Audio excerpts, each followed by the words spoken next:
Hello friends, I'm Kayla, and this is a wolf. In the name of becoming more in tune with my reading taste, I have started a series where I'm reading things that I've never really read before. Books about dinosaurs, books about sharks, books about mermaids. This time in my very tight shirt that I found at the thrift store yesterday.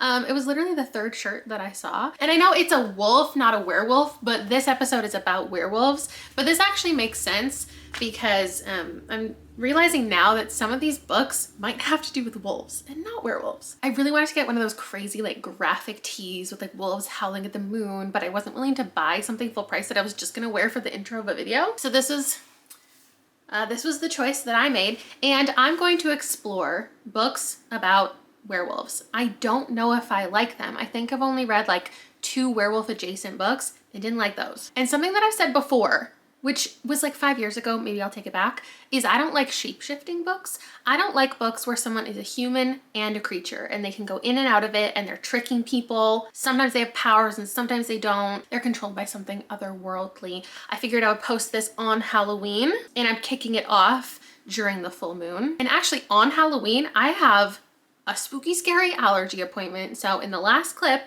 with my last book review, hopefully I'll be able to finally, after like 8 months, definitively tell you what I'm allergic to. Because what's the scariest thing about this video is that this is how I look sometimes. You know what else we're gonna get to the bottom of? I don't know if that pun even makes sense, actually. I'm gonna be reading Bride by Ali Hazelwood.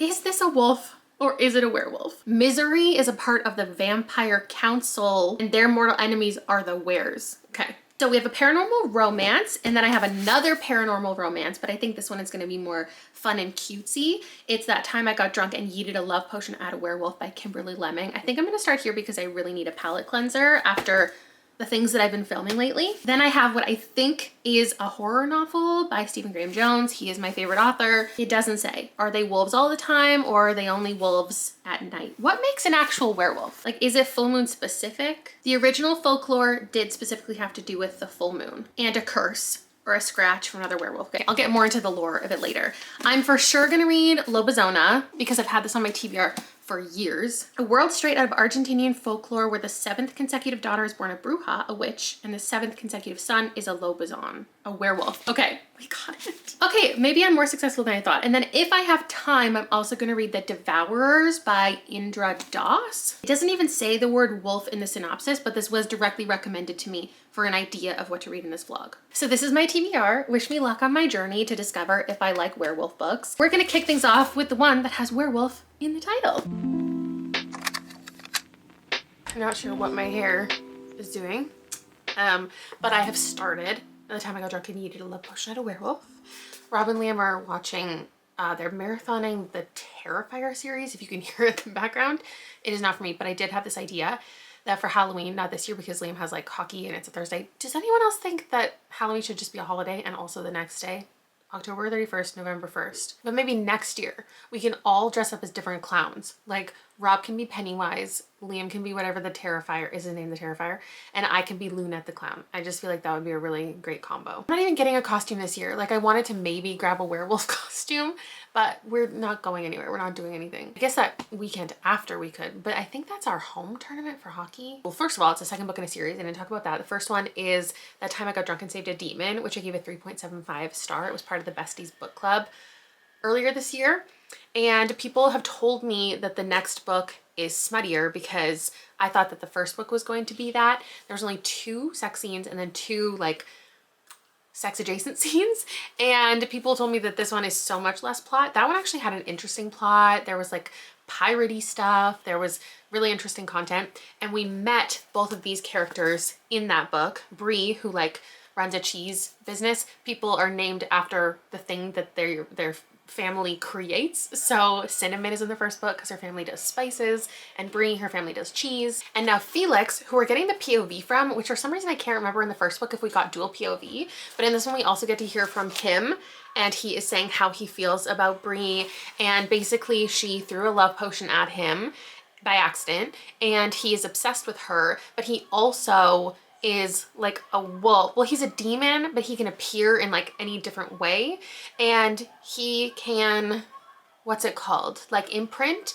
on people. And so he's imprinted on her, and she can't figure out if it's just because of the love potion or if he actually loves her and he's trying to convince her that he's obsessed with her without the love potion. And they believe, for reasons, that if they sleep together, it will help the curse like wear off a little bit so they can know what his genuine feelings are.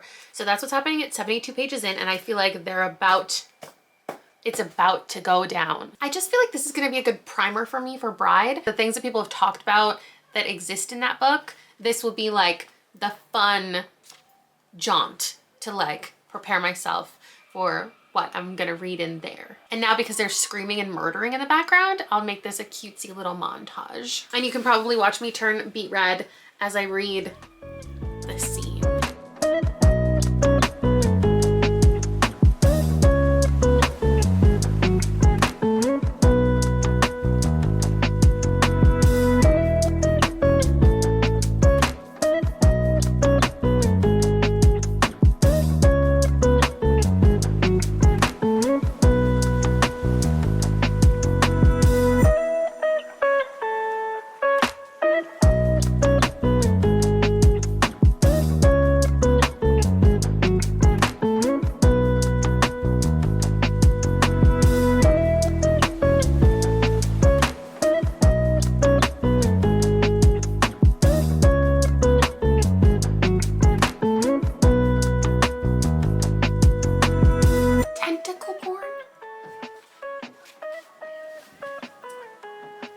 I didn't know I was signing up for tentacle porn.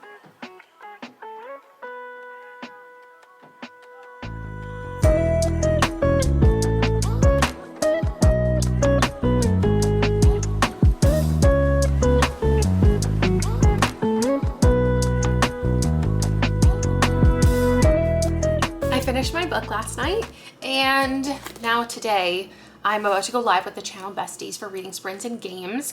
I just downloaded Roblox for the first time, and Liam taught me how to play Dress to Impress because I've seen it all over my TikTok and I want to play. And there's a Halloween server, so I want to see if I can make myself into a werewolf naturally. So I'm going to do that with everybody.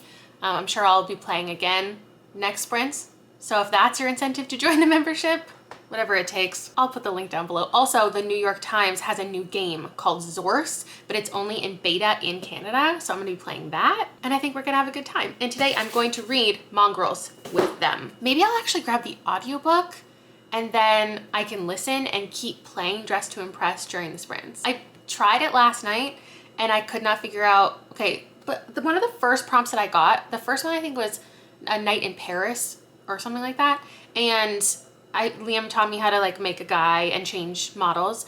And then the next prompt was book club. Like, I got so lucky, but I could not figure out how to, because Liam left, I couldn't figure out how to do things on my own. I couldn't figure out how to go back to my girl body. I couldn't figure out how to put clothes on. So I just ended up like being this naked rabbit, because I wanted to make it like Bunny, you know, like I was reading Bunny, and I was trying to find books, and then I didn't realize the time was up, and I was a naked rabbit man. And all the other girlies who were making book club outfits looked incredible. Anyway, so I want to redeem myself today, and hopefully one of the prompts leads me to being a werewolf, and then I'll win and I'll feel glory. This I'm giving a 3.75, which is the exact same as the first book. I actually think it had the exact same amount of steam as the first book. I think there was only 2 real scenes. Maybe they went a little bit like further or more descriptive. Also, I got an explanation of what the Omegaverse means, which people keep mentioning to me, that like that's what I'm getting into with Bride, and I didn't really understand what that meant. Now I do. And what happened in here? There was like stuff about if she wanted to become a werewolf herself. There was stuff like definitely very curse focused, very werewolf focused. Their whole goal was to get the love potion like taken care of, to find out if they were truly in love. And she was letting her guard down throughout the book. It was just, I want to call it soft. It was pretty soft and lovely. And I just like, I can't quite get to a 4 compared to other romantasy, I guess you'd call it. There was a moment he had to save her. She got an opportunity to save herself. There was stuff where they had to take down other people. There was a third act conflict. It just did everything I expected, and I had a good enough time with it. Will I continue in the series? Who knows? What's the third book? Oh, okay, it's about a princess and a dragon. I'm not doing a dragon episode. Don't even ask. And I'll see you in a bit when I've started Mongrels. I just downloaded this game last night. I have no idea what's going on. I'm scared. No, I'm so scared. Watch Rob pop onto the stream to see what I'm up to, and I'm fucking playing Dress to Impress. Okay, the Olympics. Oh my God, the theme is the Olympics. Oh my God, she looks so good. Oh God, it's me. Oh, my poses. Fuck. Okay, post 19. Oh yeah. No, don't do that. Theme is me in 10 years. Oh, wait, so all these other girls are going to make themselves in their 20s, and I'm going to have to look like a 40-year-old. Ah! That makes me sick to my stomach. Royalty. Do we keep the white for the gloves? Demure. Cutesy. Simple. All right. It's not me again. That's me! What? I'm going to cry. I am really enjoying myself listening to Mongrels, so I'm going to continue with the audiobook. We're about to go for our family walk. I can't find my Literally Dead book club sweater, the one that like would match us perfectly. Here's why I think I like Stephen Graham Jones is I feel like he writes similar to how I would write. Would not like to compliment myself like I would be a good writer, but like as far as thoroughness and explanation for other people, it might be a little much. But if I were to organize how to write a book, or I was gonna write a book, I would organize it by like, here's a list of plot points I want to hit. Here's a list of like other things, the exposition I want to be going on, the explanations of things I want to be going on. And then I would find myself far more interested in thoroughly developing how things function and the backstory that I forget about the plot. I notice that tendency in myself when I'm telling a story and I give unnecessary details. I notice that in myself when I'm filming content and I hammer home the same point over and over again, which is why when people are like, oh, this book was too repetitive, I hated it. I'm like, no, give me the repetition, say the same thing 10 different ways so I truly get it, because that's how I'm an over explainer. So I'm around a third of the way in and I know that there is a plot. There's gonna be a plot. But right now, it's just Stephen Graham Jones's passion for his idea of werewolves. How he wants it to be explained, how they function, the creation, how they stop themselves, like why they have to eat, how the feeling of cravings, eating something, and it's not just people, it's like anything, and how they sprinkle like pepper on their garbage so they don't eat the trash, and like how in the history of his family when people finally get this like urge to become, or they start to become a werewolf, this is the feelings that they have and this is how they have to fight them and this is how they protect themselves. It's just so much like unnecessary backstory and I eat it up. This character is preparing himself for becoming a werewolf. Hey, he's seen it happen in his family or he's heard it happen in his family and he wants to be the most prepared he can be. Me. I want to have all the information so I can be as prepared as I can be for any situation. Are we ever going to see him become a werewolf? Not sure. And that's what's kind of fun. So I'm going to continue listening and I'll catch you again later. I've been playing so much Dress to Impress. It's like a problem. And I have not had an opportunity to make myself into a werewolf. So I'm just going to go into like the lobby area or whatever and do it by myself. The skin tones let you choose vitiligo, and I feel like that would work with my werewolf. I'm gonna make gray because it kind of looks like there's a transformation happening. Now, as far as mongrels, how do I put this somewhere? Should I put it here so I can keep doing this? There we go. Now I don't have to edit in the book cover. I'm gonna put on like a dress and then make this skirt plaid because I feel like a werewolf like is lumberjacky, outdoorsy. Mongrels was interesting because it gave you a lot of really interesting backstory and it reminds me a bit of reading The Last Final Girl, not in like plot but in style, because occasionally you are getting like the perspective outside of the main character and it'll switch from like him talking about what his family's going through to the view from an outsider viewing him and witnessing him, or just like a backstory about vampires, a backstory about werewolves. I think I should do this hood, but there are cat ears. I guess that will work. And I know that wolves don't have whiskers, but to give like a real animal element, I feel like I need whisker. I need a nose. I love when Stephen Graham Jones talks about the fact that some of his books are autobiographical, which is true with this and I Was a Teenage Slasher, because there are different takeaways that you can, like, you just get to think about so many things. Like the werewolves are constantly on the move and they're talking about how they don't belong. They're constantly being like kicked out and being judged and being hunted. And obviously like there's so much indigenous metaphor with that. And then also the idea of like being told you don't belong to this group or the other group. Like you're not a human, but you're not a wolf. And it's like finding belonging. And the most important thing is family. Okay, I found the proper wolf ears. That was my bad. And I guess fangs. Like I don't know about the face because I look like a vampire. Here's my final werewolf look. It's the best I can do with what I have. At the end of the day, I am gonna give this a 4. I really appreciate what it is. I liked it. It took me a while to get into. He often is doing weird things and I thought this was gonna be a 3-star for a lot of it. And then I just came to appreciate what it was. I met the book where it was and I liked the plot or lack of plot. Now, since finishing that, I have started in on Bride. Not just started in, but am halfway through. And I just don't have that many feelings. This was my smut of the month pick. Definitely no smut as of yet. And I'm supposed to be discussing it on Discord and my feelings throughout reading it. And I have no feelings. I have no thoughts. I don't know anything. I don't know. I didn't really have time to update. Well, I guess I did, but I was reading it physically while Liam was at the dentist this morning. And then we went out for breakfast and I dropped him off at school and I was already halfway through it. So what's happening here is you have the vampires and the weres, and it's in the real world and there's all of these dynamics between the vampires, the humans, and the werewolves. There's like different agreements. There's political maneuvering where like they have various agreements where some of the groups are holding hostage somebody in the other group just to make sure they don't betray each other. And then there are alliances, and there have been werewolves and vampires who've gotten married in the past. Sometimes it hasn't worked out. And now our main character, Misery, is a vampire and she has to marry Lo, who is a wolf, a were. And they're like in important families. And so this alliance matters. They don't want to be involved, and then very quickly, I don't know, I just have whiplash from what is happening in here because they're just like suddenly snuggling and she's running her fingers through his hair, and I'm just like, do I really feel passionate about this relationship? Because they're only supposed to be together for a year. That's what they've decided. Misery has a plan, and the reason that she agreed to it is because she has an ulterior motive that to find out what happened.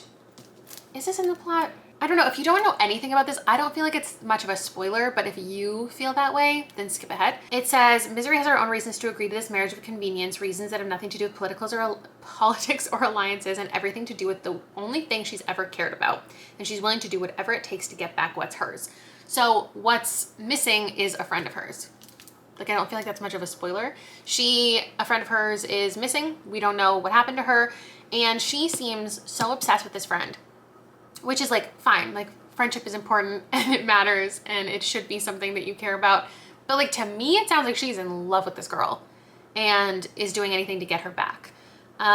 She also is like desperately in love with peanut butter. Like, there was this scene of her eating peanut butter and I don't know what was happening in my mind, but it felt like it was about to get like orgasmic. Like, I really thought that was gonna turn into our first sex scene. I don't know why, but just like the way she was described. It's because she's not supposed to like eat as a vampire, so her description of food, witnessing food, is like a plot point, and I don't like the writing of this. I think I forgot who wrote it, and I was just interested in like a paranormal romance, how fun and silly. Forgetting that Ali Hazelwood's writing is absolutely not for me. It doesn't feel like romance. It just feels like a fantasy book, like a very simplistically built fantasy world. Like, we're just getting facts and figures thrown at us randomly. It doesn't feel like a proper paranormal book where we're getting explanations of things. And I don't know if it's because I'm coming off of Mongrels, which gave me like so much info dump that it was jarring in itself, but just like the way that there's so much happening. It's so unorganized, the way that I'm being fed the information. I'm struggling with that because it's urban fantasy first, romance second. I just feel like the building of the fantasy needs to be done in a really intentional way. It doesn't feel like that. It's a little too chaotic. And I mean, at this point, I could still potentially enjoy the romance and like the steaminess that's gonna come out of this. So I am gonna keep reading. I don't wanna be a hater. I do like Marriage of Conveniences, but considering I'm only 200 pages in and we've had like a full arc already, it just feels wrong. Obviously they're gonna end up together in the end because it's a romance. And so I just think that things should be taking a little bit longer or happening from the first page, you know, like the other werewolf book I just read that was like smutty from page 20. It's just not quite what I was anticipating. This is also disappointing because there's not one single person who's thinking right now, oh, what the heck? I thought you were gonna love this and you don't. Like, I'm so disappointed. Everybody who clicked on this, who got to this point in the video, knew that I was gonna hate this. You already knew this was coming. It's like, there's no point in me even reading it and filming it because you could just predict what was gonna happen. And I wanted you to be wrong. I wanted to be a girl who could love this. How do I tread properly here? Okay, take whatever I said about that terrible superhero romance that I read earlier this year and just apply it to this, because all of my friends loved that and I had to navigate my way through the review, and I probably wasn't very nice, but I don't remember a single comment that was mad at me for what I said. So just copy and paste that, because like this was bad. This is a bad book. I don't know what is going on. I don't know what pages I didn't read. I hate when I just so deeply don't understand people. Like, that is something that really bothers me because I know that I hate being misunderstood, and I equally hate this feeling of like going to Goodreads and seeing this having such a high rating and just not understanding it. I really don't understand it. People saying like, just don't take it too seriously. It's just like, it's a fun, goofy time. It's everything that I wanted. Like, how? Even if I went into it being like, yeah, this is just a silly paranormal romance, but it was bad. Even the parts that are like supposed to be sexy, I thought were so poorly written. There's no way that it's the writing. There's no way that it's the characters, because they are so bland. They're just like, we have a wet blanket as a protagonist. We have the most uncharismatic man I've ever met. I guess it's just that they love each other, and so you love that for them. They smell each other and get turned on, and so you are happy for them. They have experienced devastating things that we like barely get any emotional, actual insight into, and so you want a happy ending for them. There were a couple characters kind of on the sidelines that we were supposed to care about. We were supposed to care about the relationships between people, but it was just so strange because we didn't get that much backstory. We didn't get to see a friendship that we were then supposed to care about later. This, honestly, what Bride felt like to me was the type of prequel you get after like a 6-book epic series following her best friend. And then we go back and this is the origin story of like everything that happened between her and her best friend before her best friend takes the wheel and like has an epic life. There was just so much about characters that we barely spent time with, and I can understand by the end why, but how it was done was not good. It was like constantly telling me this person's gonna be important later. This person's gonna be important later for 300 pages. This plot was extremely predictable in every single way from the first 50 pages. I could have told you exactly how it was gonna end, but then it tried to pull off like some plot twists. And then there was another character on the werewolf side that was constantly mentioned, referenced to, that was like this important character, and mentioned so much that you could tell there was gonna be a certain reveal regarding that person. But the way it was just so heavy-handed, like this person is this person is this is a fact throughout the entire thing. And then suddenly this person isn't that, gasp and awe. There was the third act conflict, and I think it was stupid. This book basically had its own laugh track every single time our main character would like tell a joke. She would say, I'm just joking. That was just a joke. I was just kidding around. Or he would get the joke And then he would laugh. It would make sure he chuckled, he laughed, he smirked. Like, he was getting the joke, we were getting the jokes, we were all in on the jokes. While I don't know if I like werewolf books yet, I definitely like a vampire book. And we're following a vampire. She's the least cool vampire I've ever met in a book. I'm grieving the epicness that we could have had of this character. I'll see you tomorrow with the next book. Somebody tell me how this book has been on my shelves, on my TBR shelf for 4 years. And I like never knew that it was YA. I always assumed it was adult. So I feel like I'm struggling a little bit to get invested because it's that really traditional story like Mortal Instruments, you know how that starts, where it's just like a normal girl in the normal world. And then there's a tragedy at the beginning and it opens her eyes to like this whole different thing that her family's like always been a part of, but she never knew. I've never actually read the books. You're bouncing on my couch very precariously. But I've seen like portions of the adaptations and that's just a very, you know, teen urban fantasy vibe. 100 pages in, that's what it's been. It has obviously had a lot of other commentary and stuff happening because her family is undocumented and ICE is after her family. But there's also this like looming threat of her werewolf father and his like family coming after her, but that's not something that she has been privy to previously. And what I read in the synopsis about it being the 7th consecutive daughter, the 7th consecutive son, I just learned that 1/3 of the way in. She just learned that. She ended up somewhere really random. Things are happening with her family and she found a little pocket of safety somewhere. And there's this thing that she finds that explains the lore. And she's understanding that the stories she was told as a child are actually real and have real life implications. She's from Argentina. The family is living in Miami. And she understood her childhood to always be that she was on her way to becoming a citizen. And she also would have the opportunity once she had healthcare to get certain surgery that would change her eyes, which she now is realizing is like, I don't know if she's realizing it now, but I'm realizing, oh, it's right, you can see there.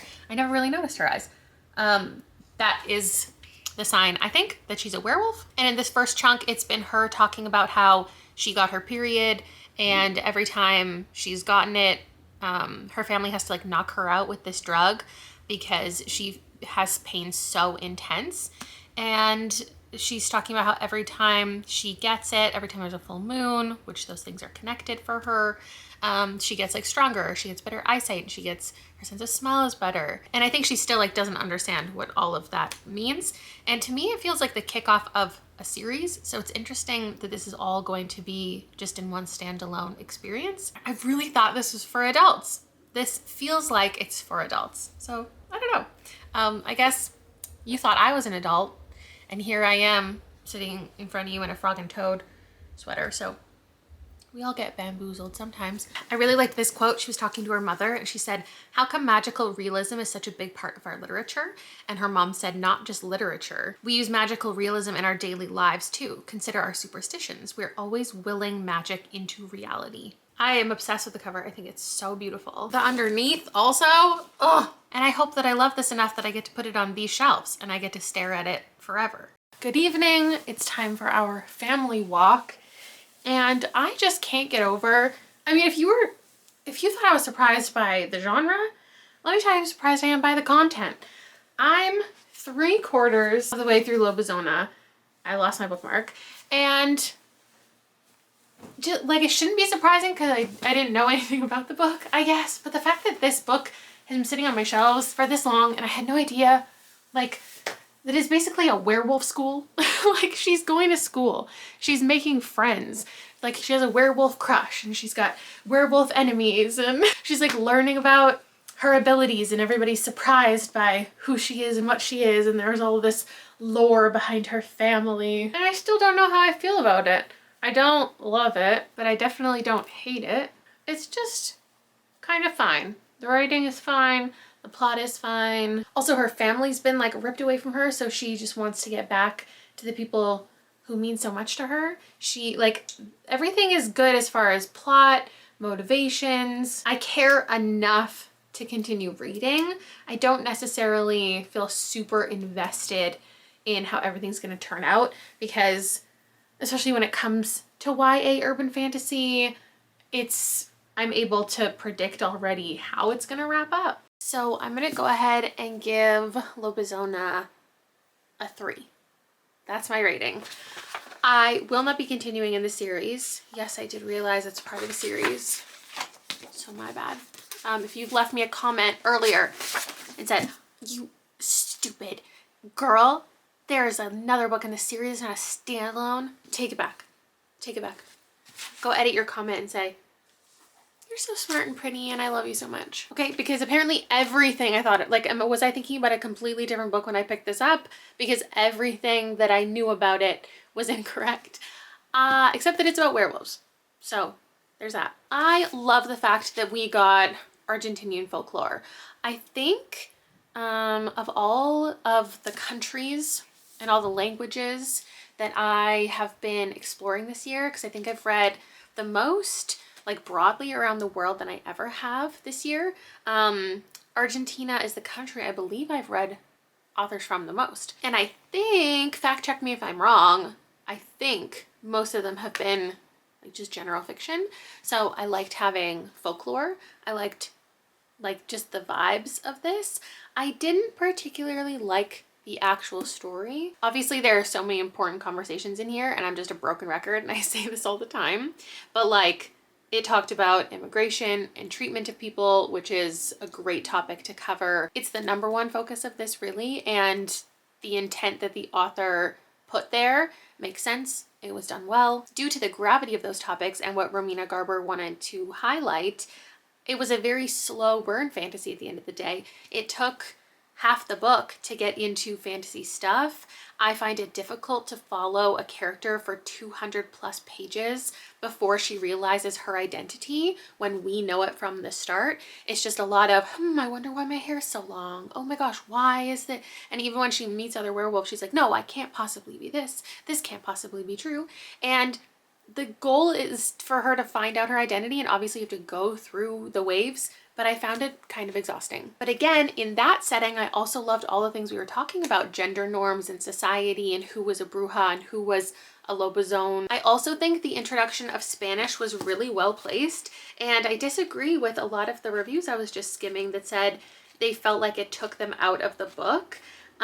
Because when there was a Spanish passage, of course I can't find one now, but it was like you would get like one word or even one line, and before you would get that word or line, it would say basically in English what was coming, and then after it would say in English what it said, not as a direct translation but just naturally in the text. It would be like, "She tried to stop me," Spanish word for stop, then a little chunk of Spanish. "But I won't go to the store like she asked me to. I am gonna go over here instead." So like, you know what was said in that section, and then if you do read the language, I'm sure that there was more. I can't understand it because, I mean, I took 3 years of just like basic Spanish in high school. That was a very long time ago. If you're from Argentina, I'm sure you read a sentence that was a little more lengthy and then wasn't the exact English translation, so you didn't feel like it was repetitive. So there were elements I liked, elements I appreciated. Overall, like, I really didn't care for the romance. I don't feel like the side characters really shined. The main character, her family, they were great characters. Everything was kind of overly convenient, as you expect from YA fantasy. Not that all of them are like that. It was just a fine time plot-wise. So that's that. Next bad piece of news is I DNF'd The Devourers pretty early in. I think it was like page 20. I hate the writing style, and I don't even know how to explain why. I just hate it. I really, really don't like the way that it's written. I tried the audiobook too, and it just like felt even more whatever it was that like it just didn't work for me. The type of narration of the story, I don't know what it was. I cannot read that. And now I'm just like really bummed because my monthly page where I put in everything that I read in the month, the top row is like almost blank. And those are where I put all my 5 stars. I've only had 1 5-star. Like, I haven't had a 5-star in almost a month. I even have some spots for 4 stars that I wanted to put lobizona in there, but now I have to move everything around. And I don't know what to read. I want to keep reading a couple more things for the end of the month. I don't think I have any other werewolf things, but I was considering some short stories because when I was looking for werewolf ideas, I saw a couple things mentioned. The Lover by Sylvia Moreno Garcia. I'm not sure where to find either of these. And Big Bad by Chandler Baker. They're from authors that I've heard of or that I've liked. And I thought like maybe I'll just give them a read. I don't know if they're short stories in something else or like novellas or what, but I'm really desperate to find something that I love by the end of this video, even though I might be able to definitively say at this point that I don't think I like werewolf books. I think I was right. And Mongrels isn't like a werewolf, oh my god book. It's in that direction, but anything Stephen Graham Jones writes, for the most part, I'm gonna love regardless. Like, even though I hate road trip stories, if he wrote one, maybe he has one out there, I'd probably like it because there are exceptions to every rule, and I'm starting to think the rule is that I don't like werewolves. But I will try a couple more things. Good morning. Final day of the vlog. Hopefully the day that I get answers at my allergy appointment. I kind of think I won't. I haven't had any type of allergic reaction in like 6 weeks. Mostly because I eat the same like 10 things over and over again and don't really risk it too much besides like going to crumble cookies, which will be in my next Halloween novella vlog. I'm just starting to think I have like a histamine intolerance and it's something simple like that.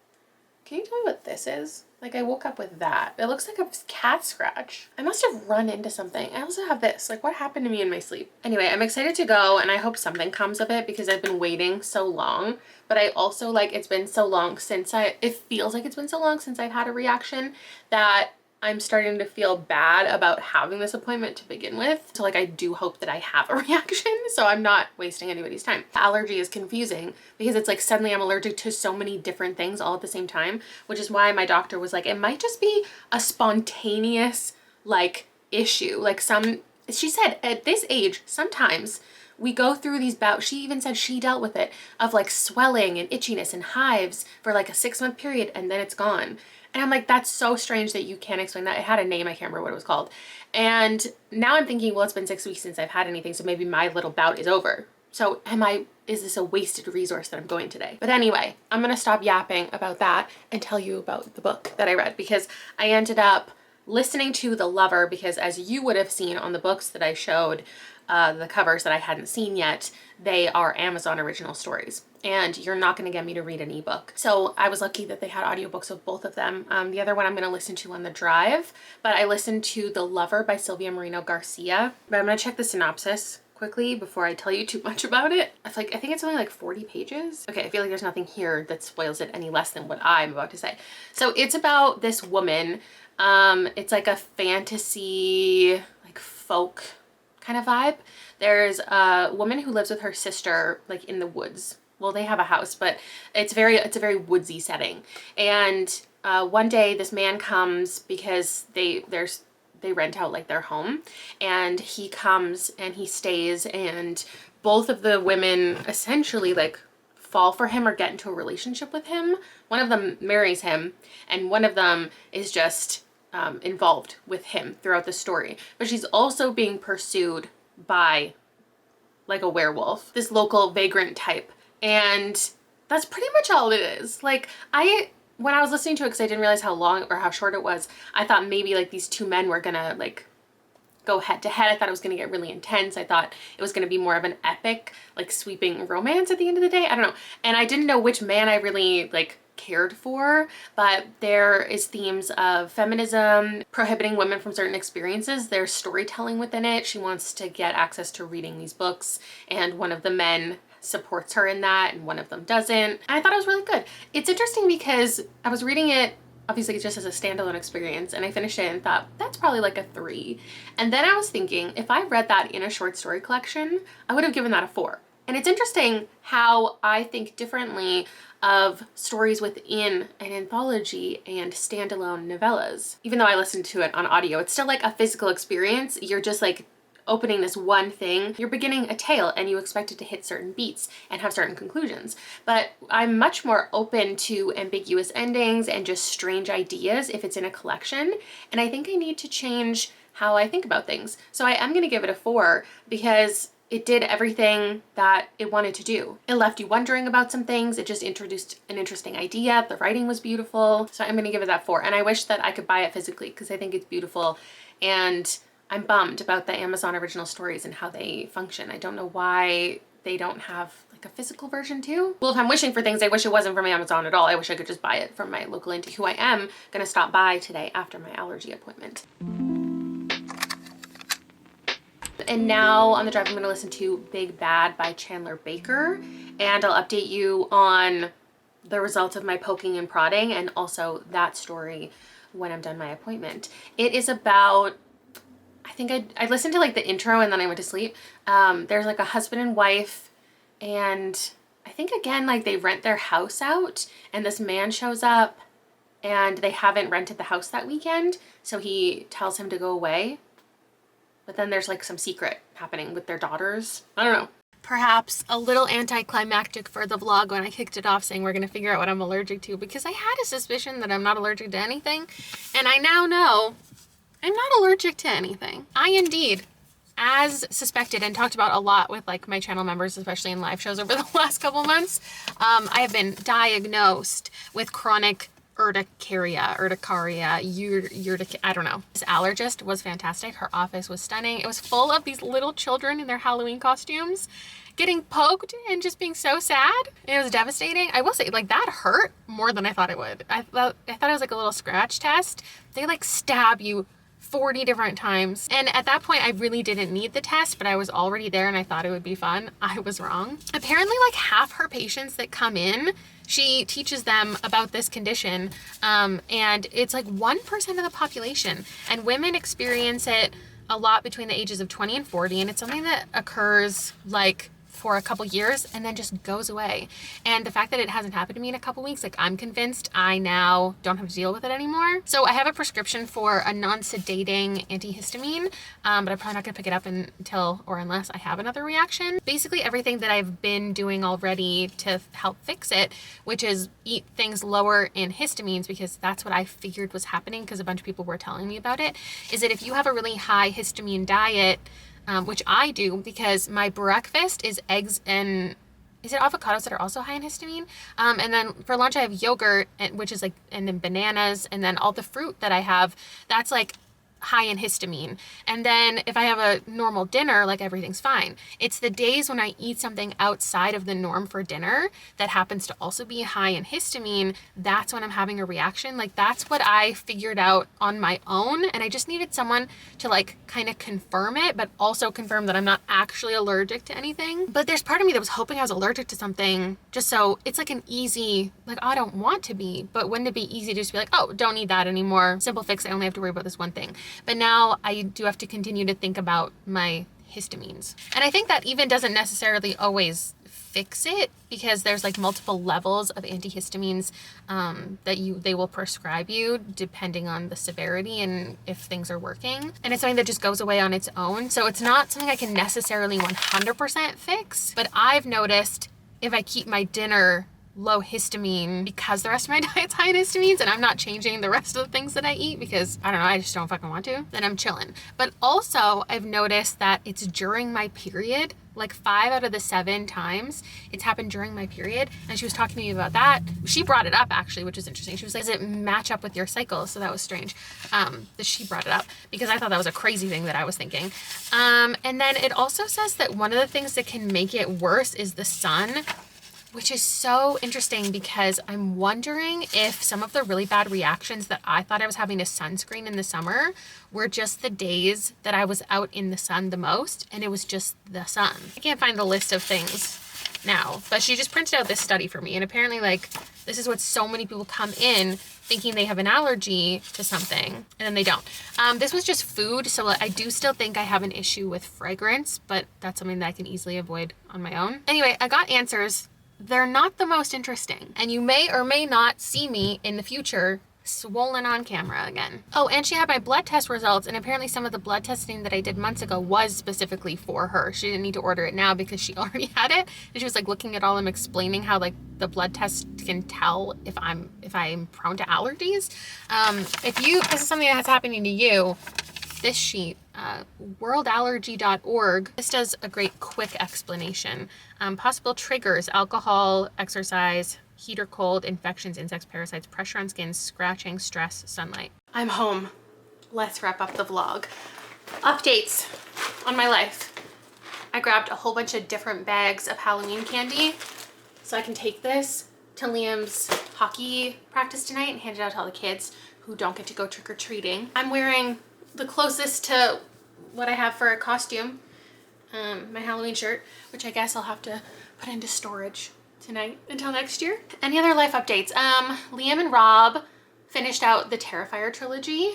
That has nothing to do with werewolves or me, but if you wanted to know, they went and saw the latest movie in theaters, and I don't think they liked it the same way as the other ones. I'm currently working on my coloring book. This is a wolf, I think. And sometimes like Rob and I do this together, or Liam and I do it together, and we each do like the same page but in the different books. But with this one, I thought it would be fun to do just like a normal coloring, just like color in the lines with a color. And then in this one, I do the same, but I make it more detailed. Like I actually try to do something skillful. Like I've seen people create a glow around lights, or like if characters are looking at a fire, looking at a television, they'll make it look like that with their coloring. So I did that with this one, and then I added some texture to his fur, and I'm gonna do that all over. So that's just what I'm up to right now. I'll probably continue that next time I pick up an audiobook. Oh, also, this has nothing to do with the video, but since I have you here, I want to tell you how fun this game is. You might have already heard of it. It's called Mini Game Party. I saw Smosh play it and I bought it. It is my favorite thing. It's just like all of these mini games you can play with your family. It has like cups and dice and blocks and bullseyes, and there's this huge stack of things. We were just playing it last night, so I thought I would mention it. And like every card, there's so many cards, and everyone has a different game on it. It's like you have to stack things in a certain way, or just like roll the dice and guess the number. You can play it for literally 5 minutes or an hour, and it's just so entertaining because every single game is a different game, but it's with the same pieces, and it was just really entertaining. I finished Big Bad, and I'm giving it 4 stars. I don't think either of these little stories that I read are the things that I would recommend to people who are apprehensive about short stories.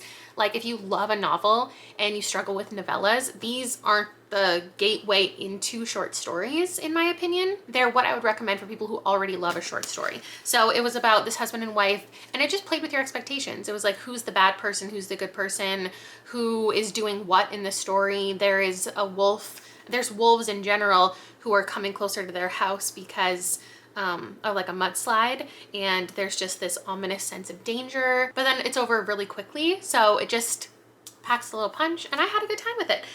In spite of both of those stories being about werewolves, I don't think that I will specifically pick up a book because it has a werewolf, but I can enjoy especially the shorter stories that are about werewolves. I don't think I'll purposely pick up any fantasy like that again, or romance, but horror for sure, short stories for sure. And then I know there's this one coming out from Nat Cassidy next year that people say is like a play on the werewolf trope. And so it like does something different with the werewolf idea. I'm sure I'll end up picking that up. And that's it for me.